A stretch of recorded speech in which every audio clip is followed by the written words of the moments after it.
اور شہادت کا دن، جب ابن ملجم نے کوفہ کی مسجد میں علی رضی اللہ تعالیٰ عنہ کی پیشانی پر ایک ایسی تلوار سے وار کیا تھا کہ جو زہر میں بھجی ہوئی تھی، جس کے وار سے آپ علیہ السلام فیٹلی ال ہو گئے، اور پھر اس کے 2 دن بعد ہی آپ علیہ السلام کی شہادت ہو گئی تھی۔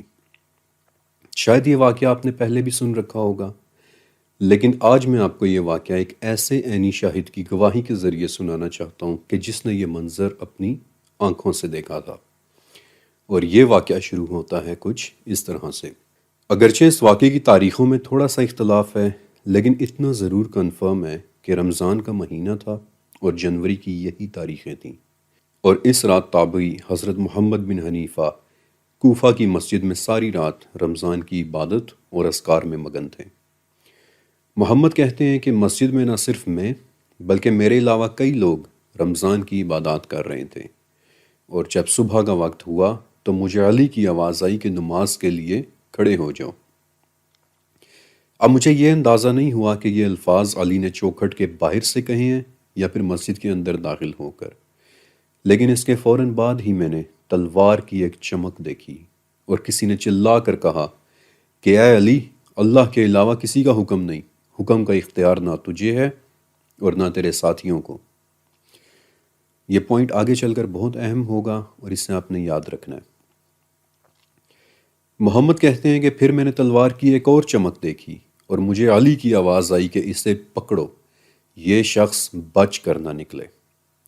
اور پھر لوگ ہر طرف سے اس پر ٹوٹ پڑے اور تھوڑی ہی دیر میں ابن ملجم کو پکڑ کر آپ رضی اللہ تعالیٰ عنہ کے سامنے پیش کر دیا گیا۔ محمد کہتے ہیں کہ میں بھی بھاگ کر وہاں پہنچا اور دیکھتا ہوں کہ علی رضی اللہ تعالیٰ عنہ کہہ رہے ہیں کہ جان کے بدلے جان ہے، اگر میں مر گیا تو تم اسے بھی اسی طرح قتل کر دینا جس طرح اس نے مجھے قتل کیا ہے، اور اگر میں زندہ بچ گیا تو اس کا فیصلہ میں خود کروں گا۔ یہ تھی اس واقعے کے عینی شاہد حضرت محمد ابن حنیفہ کی گواہی، اور اب میں آپ کو یہ واقعہ ایکسپلین کروں گا کہ اس روز آخر ہوا کیا تھا اور کیوں ہوا تھا۔ یہ سچ ہے کہ حضرت علی رضی اللہ تعالیٰ عنہ کو اپنی شہادت کے متعلق علم پہلے ہی سے تھا، کیونکہ اس کی ایک پیشن گوئی انہوں نے اللہ کے رسول محمد صلی اللہ علیہ وآلہ وسلم سے پہلے ہی سن لی تھی۔ آپ صلی اللہ علیہ وسلم کی یہ پیشن گوئی احادیث کی کتاب و مسند احمد اور سلسلۃ الصحیحہ دونوں میں ہے، اور اس حدیث کے مطابق حضرت عمار بن یاسر رضی اللہ تعالیٰ عنہ کہتے ہیں کہ میں اور علی غزوہ ذی العشیرہ میں ایک دوسرے کے ساتھی تھے۔ جب راستے میں ایک پڑاؤ آیا تو ہم نے دیکھا کہ بنی مدلج کے کچھ لوگ کھجور کے باغوں میں کام کر رہے ہیں۔ تولی نے مجھے کہا کہ عمار، ذرا دیکھو تو صحیح کہ یہ لوگ کس طرح سے کام کر رہے ہیں۔ عمار کہتے ہیں کہ پھر ہم انہیں دیکھتے رہے، یہاں تک کہ انہیں دیکھتے دیکھتے ہم لوگ سو گئے، اور جب ہماری آنکھ کھلی تو دیکھتے ہیں کہ اللہ کے رسول صلی اللہ علیہ وسلم ہمیں خود سے جگا رہے ہیں۔ آپ علی کے کپڑوں پر لگی مٹی کو دیکھ کر اسے جھاڑتے ہیں اور کہتے ہیں کہ اے ابو تراب، یعنی اے مٹی والے۔ 2 آدمی بڑے ہی بدبخت ہوئے، ایک تو وہ کہ جس نے صالح علیہ السلام کی اونٹنی کی کونچیں کاٹ دی تھیں، اور دوسرا وہ جو تمہیں سر پر مارے گا یہاں تک کہ تمہاری داڑھی خون سے بھر جائے گی۔ اور یہ پیشن گوئی پوری ہوئی تھی آج کے دن جنوری 661 عیسوی میں، کہ جب یمن کا ایک شخص عبد الرحمن ابن ملجم نہروان کی ہار کا بدلہ لینے کے لیے بذات خود کوفہ آیا تھا۔ جب ابن ملجم کوفہ پہنچا تو وہاں پہنچ کر وہ بنی تمیم الرباب کے کچھ لوگوں سے ملا جو اس وقت بیٹھے نہروان میں مرنے والے اپنے مقتولین کا ذکر کر رہے تھے۔ ان لوگوں میں اس وقت کتامہ نام کی ایک عورت بھی بیٹھی ہوئی تھی جو دیکھنے میں انتہائی حسین تھی، اور ابن ملجم چاہتے نہ چاہتے اس عورت کی طرف اٹریکٹ ہو گیا تھا۔ ان دونوں کے درمیان جب یہ بات چیت آگے بڑھی اور کتامہ کو ابن ملجم کی اپنے اندر دلچسپی محسوس ہو گئی تو اس نے کہا کہ اگر تو یہ حسن چاہتا ہے تو اس کا تحفہ ہوگا 3000 دراہم، ایک غلام اور علی کا قتل، جس پر ابن ملجم راضی ہو گیا اور کہا کہ ٹھیک ہے، میں یہ تحفہ دینے کے لیے تیار ہوں، لیکن کیا تم کسی ایسے شخص کو جانتی ہو کہ جو اس کام میں میری مدد کر سکے گا؟ اور تب کتامہ نے اسے مزید 2 لوگوں سے متعارف کروایا، ایک تو وردان اور دوسرا شبیب۔ جب ان تینوں پلاٹرز کی سازش طے پا گئی کہ کیا کرنا ہے اور کیسے کرنا ہے، تو یہ تینوں آخری مرتبہ کتامہ سے ملنے اور اس سے دعا لینے آئے، اور کتامہ اس وقت اعتکاف میں بیٹھی ہوئی تھی۔ میں ایک مرتبہ پھر سے بتا رہا ہوں کہ یہ تمام باتیں بڑی اہم ہیں، انہیں آپ نے ذہن میں رکھنا ہے، آگے چل کر میں انہیں ایکسپلین کروں گا۔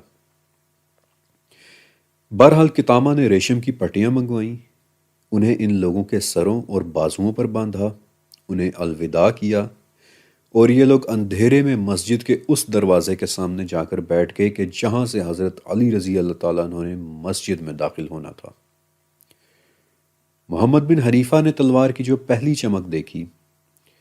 وہ دراصل شبیب کی تلوار تھی کہ جو اپنے نشانے سے مس ہو کر دروازے کی چوکھٹ یا طاق پر لگی تھی۔ وہ وار حضرت علی رضی اللہ تعالیٰ عنہ کو لگ نہ سکا تھا، لیکن ابن حنیفہ نے جو دوسری چمک دیکھی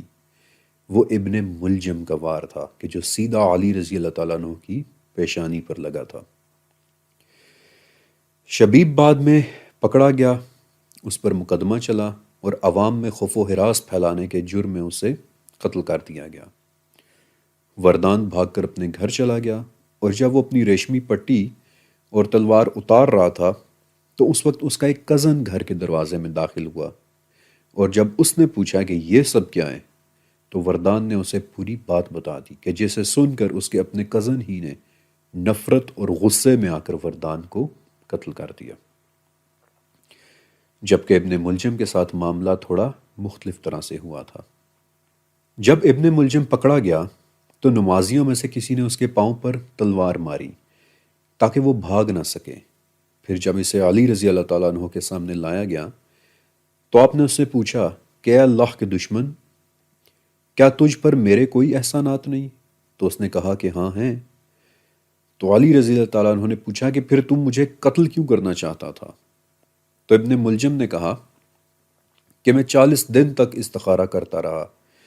کہ مخلوق میں سے جو بدترین خلائق ہو وہ قتل ہو جائے۔ تو اس پر علی رضی اللہ تعالیٰ عنہ نے فرمایا کہ وہ بدترین خلائق بھی تو ہی ہے اور وہ قتل ہونے والا بھی تو ہی ہے۔ اور اس طرح اس واقعے کے بعد حضرت علی رضی اللہ تعالیٰ عنہ کی شہادت ہو گئی، جس کے بعد پھر ان کے بیٹے حضرت حسن رضی اللہ تعالیٰ عنہ نے بذات خود ابن ملجم کو تلوار کے ذریعے ایگزیکیوٹ کر دیا تھا۔ حضرت علی رضی اللہ تعالیٰ عنہ کی تدفین اس رات بالکل سیکریسی میں کی گئی تھی تاکہ آپ کی قبر کو خوارج کے شر سے محفوظ رکھا جا سکے۔ اس قبر کی شناخت آپ علیہ السلام کی شہادت کے کہیں 150 سال بعد جا کر خلیفہ ہارون الرشید کے دور میں ہوئی تھی، اور یہ وہ جگہ تھی جہاں آج نجف کا شہر آباد ہے۔ بلکہ نجف کا شہر حضرت علی رضی اللہ تعالیٰ عنہ کی قبر کی شناخت کے بعد ہی پھیلا تھا، کیونکہ پھر وہ شیعہ زائرین کے وزٹ کرنے کی ایک بڑی جگہ بنی۔ شروع میں تو وہاں آپ علیہ السلام کی ایک سادہ سی قبر ہی تھی، مگر آج جو مزار وہاں موجود ہے وہ اس واقعے کے 800 سال بعد ایران کے ایک صفوی بادشاہ سام مرزا، یا پھر جسے شاہ صفی کہتے ہیں، نے بنوایا تھا۔ آپ کی سیکریسی میں کی گئی تدفین کی وجہ سے ہی ایک اختلاف آپ کی قبر کے متعلق بھی ہے، جیسا کہ کچھ لوگ کہتے ہیں کہ اصل قبر دراصل افغانستان میں مزار شریف میں واقع مقام علی پر بنی ہوئی ہے، اور نقش بندی صوفیاء کی ایک بڑی تعداد آج بھی وزٹ کرنے کے لیے وہاں جاتی ہے۔ 12ویں صدی یعنی اسلام کے سنہرے دور میں شام کے ایک بہت بڑے شافعی اسکالر گزرے ہیں، حافظ ابن عساکر رحمۃ اللہ علیہ۔ آپ نے شاید ان کا صرف اتنا ہی نام سنا ہوگا، ابن عساکر، لیکن ان کے بارے میں اس سے زیادہ شاید بہت ہی کم لوگ جانتے ہیں۔ ابن عساکر نے ایک کتاب لکھی تھی معجم الشیوخ، جس میں انہوں نے بتایا ہے کہ کس طرح انہوں نے مصر، حجاز اور ایران سے لے کر امو ریور تک کا سفر کیا ہے، اور 1400 شیوخ سے تاریخ اور دین کا علم حاصل کیا ہے، کہ جس میں سے 80 اساتذہ فیمیل بھی تھیں۔ اور علم کے اس سمندر ابن عساکر رحمۃ اللہ علیہ نے 80 جلدوں پر مبنی ایک بہت بڑی تاریخی کتاب لکھی تھی، تاریخ دمشق، 80 جلدوں پر مبنی ایک کتاب۔ اس کتاب میں ابن عساکر نے حضرت علی رضی اللہ تعالیٰ عنہ کے متعلق ایک بڑا ہی نایاب واقعہ لکھا ہے جو میں آپ کو ضرور سنانا چاہتا ہوں۔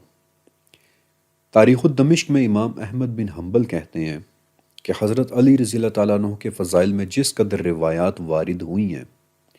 وہ شاید کسی اور صحابی کے متعلق نہیں ہوئی، اور یہ بات سچ ہے کہ حضرت علی رضی اللہ تعالیٰ عنہ کے فضائل میں بہت سی روایات آتی ہیں، لیکن اس کی دراصل ایک وجہ بھی ہے۔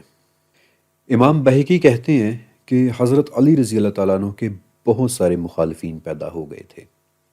آپ کے خلاف خوارج نے بھی خروج کر دیا تھا، تو ان حالات میں اس وقت موجود صحابہ مجبور ہو گئے تھے کہ ہر اس روایت کو بیان کریں کہ جو انہوں نے آپ صلی اللہ علیہ وسلم سے سیدنا علی کے فضائل، مناقب اور محاسن کے بارے میں سن رکھی تھی، تاکہ ان روایات کے ذریعے وہ ہر اس پروپیگنڈا کا رد کر سکیں کہ جو امیر المومنین کے خلاف ہو رہا تھا۔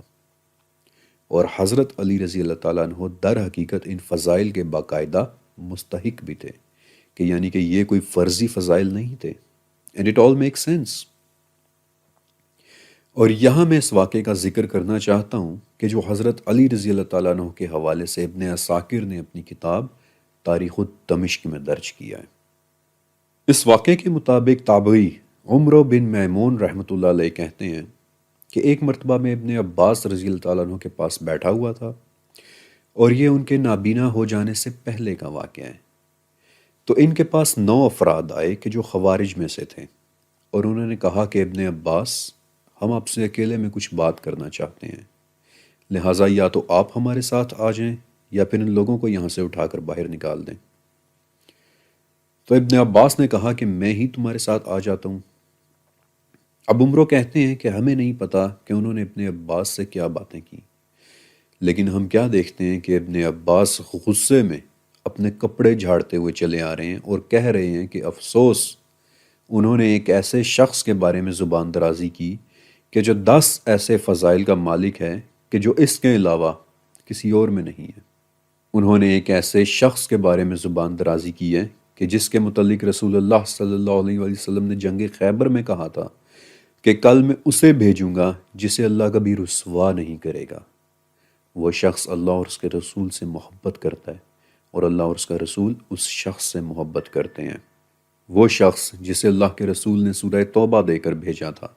کہ وہ مشرکین سے براعت کا اعلان کر دیں، اور کہا تھا کہ اس صورت کو وہی لے کے جائے گا کہ جو مجھ سے ہے اور میں اس سے ہوں۔ وہ شخص جس کے بارے میں آپ صلی اللہ علیہ وسلم نے فرمایا تھا کہ اے علی، تو دنیا اور آخرت دونوں میں میرا دوست ہے۔ وہ شخص جس نے سیدہ خدیجہ کے بعد اسلام قبول کرنے میں دیر نہ لگائی تھی۔ وہ شخص جو اس چادر میں تھا جسے آپ صلی اللہ علیہ وسلم نے علی، فاطمہ، حسن اور حسین رضی اللہ تعالیٰ عنہم پہ ڈال کر سورہ احزاب کی 33ویں آیت تلاوت کی تھی کہ یا اہل البیت، اللہ تو یہی چاہتا ہے کہ وہ تم سے ہر قسم کی گندگی کو دور کر دے اور تمہیں اچھی طرح سے پاک کر دے۔ وہ شخص کہ جو ہجرت کی رات آپ صلی اللہ علیہ وسلم کے بستر میں آپ کی چادر اوڑھ کر سو گیا تھا۔ وہ شخص کہ جس نے تبوک کے موقع پر آپ صلی اللہ علیہ وسلم سے پوچھا کہ کیا میں بھی آپ کے ساتھ چلوں گا، تو آپ نے منع کر دیا، اور وہ آپ کے منع کر دینے پر رو پڑے، جس پر پھر آپ صلی اللہ علیہ وسلم نے فرمایا تھا کہ اے علی، کیا یہ زیادہ اچھا نہیں کہ تمہاری مجھ سے وہی نسبت ہو کہ جو موسیٰ کی ہارون سے تھی؟ اے علی، میں چاہتا ہوں کہ جب میں باہر جاؤں تو مدینہ میں تم میرے نائب ہو۔ وہ شخص جس کے بارے میں آپ صلی اللہ علیہ وسلم نے فرمایا تھا کہ میرے بعد علی ہر مومن کا ولی اور دوست ہے۔ وہ شخص جس کے گھر کا دروازہ مسجد نبوی میں تب بھی کھلا رہا تھا جب سب لوگوں کے مسجد کے صحن میں کھلنے والے دروازوں کو بند کر دیا گیا تھا۔ وہ شخص جس کے متعلق آپ صلی اللہ علیہ وسلم نے فرمایا تھا کہ جس کا میں مولا ہوں اس کا علی بھی مولا ہے۔ یہ مکمل اور نایاب روایت ابن عساکر نے اپنی 80 جلدوں پر مبنی کتاب تاریخ دمشق میں لکھی ہوئی ہے، جبکہ باقی کتابوں میں بھی حضرت علی رضی اللہ تعالیٰ عنہ کے فضائل میں موجود روایات میں کوئی کمی نہیں ہے۔ کتاب دمشق ہی میں ابو طفیل کہتے ہیں کہ ایک مرتبہ علی نے مجھ سے کہا کہ ابو طفیل، مجھ سے قرآن کی آیات کے متعلق پوچھ لو یقیناً میں قرآن کی تمام آیات کے متعلق جانتا ہوں کہ کون سی آیت دن کے وقت نازل ہوئی تھی اور کون سی آیت رات کے وقت، کون سی آیت میدان میں نازل ہوئی تھی اور کون سی آیت پہاڑ پر۔ مستدرک الحاکم میں حضرت علی رضی اللہ تعالیٰ عنہ سے منسوب ایک اور روایت ہے جہاں آپ نے فرمایا کہ میرے مرنے سے پہلے پہلے مجھ سے جو پوچھنا ہے وہ پوچھ لو، کیونکہ میرے بعد یہ باتیں بتانے والا میری طرح کا اور کوئی نہیں ملے گا۔ حضرت علی رضی اللہ تعالیٰ عنہ کے متعلق آپ کو بتانا شروع کروں تو یہ ویڈیو شاید 3 گھنٹے کا ایک لیکچر بن جائے گی، اور میں سمجھ سکتا ہوں کہ آپ کے لیے اتنی لمبی ویڈیوز دیکھنا اتنا آسان نہیں ہوتا، لیکن ایک بات ہے کہ جو میں آپ کو ضرور ضرور بتانا چاہوں گا۔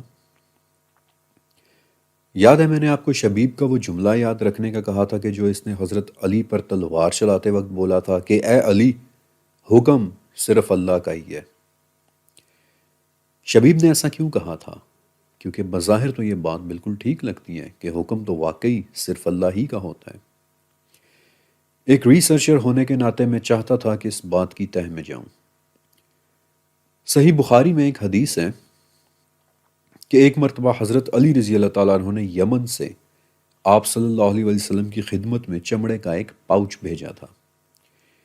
اس پاؤچ میں سونے کی چند ڈلیاں تھیں جن پر ابھی تک مٹی لگی ہوئی تھی۔ وہ ڈلیاں آپ نے لوگوں میں تقسیم کر دیں تو ایک شخص نے اس بارے میں کہا کہ اس سونے کے زیادہ حقدار ہم تھے۔ یہ بات جب آپ صلی اللہ علیہ وسلم تک پہنچی تو آپ نے فرمایا کہ کیا تمہیں مجھ پر اعتبار نہیں؟ حالانکہ اس نے مجھ پر اعتبار کیا ہے کہ جو آسمانوں پر ہے اور صبح و شام مجھ تک اس کی وحی پہنچتی ہے۔ تو اس دوران ایک اور شخص کھڑا ہوا جس کی بڑی عجیب سی شکل تھی، دھسی ہوئی آنکھیں، پھولے ہوئے گال، ابھری ہوئی پیشانی، انتہائی گھنی داڑھی، گنجا سر اور بہت اونچائی پر بندھی ہوئی شلوار۔ اور وہ کہنے لگا کہ اے اللہ کے رسول، اللہ سے ڈرو، بالکل اسی انداز میں جس طرح سے شبیب بولا تھا۔ تو آپ صلی اللہ علیہ وسلم نے فرمایا کہ افسوس ہے تیری ذات پر، کیا اس روئے زمین پر اللہ سے ڈرنے کا سب سے زیادہ حقدار